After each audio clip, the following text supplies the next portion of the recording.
Just recently purchased the DJI Avata.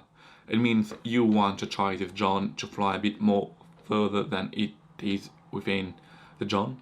So for this, you're gonna have to install FCC Hack, which I'm gonna explain how to do that. It's very easy and simple way to do that. All you have to do is, and you need as well, you need the FPV controller, you need the DJI goggles as well, and you need the FPV Avata itself as well. And don't forget, you'll need a very small SD card adapter for your SD card from your DJI goggles. So for this, you'll also need access to a laptop and internet as well. All you have to do is just take your SD card off from your goggles, put into an SD adapter, insert into your laptop, and all you have to do is just download the file, which I'm gonna put in the description, and just put in through SD card, and that's it.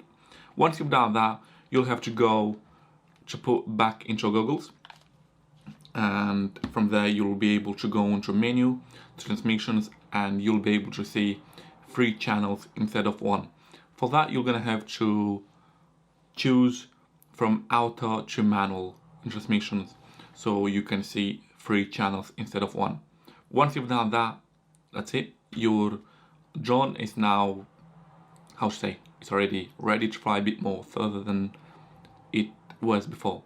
It's a very simple way, it's not rocket science, but I've decided to do it myself.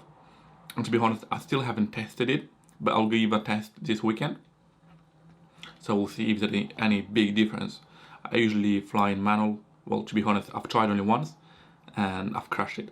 Anyway, that's a different story. So yeah guys, it's a really simple way to install that FCC hack.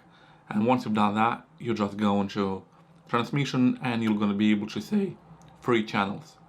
Anyway, thanks for watching my video guys, and if you like it and you learned something, feel free to subscribe and thumbs up. If you have any questions, feel free to ask below and I'll reply to you back.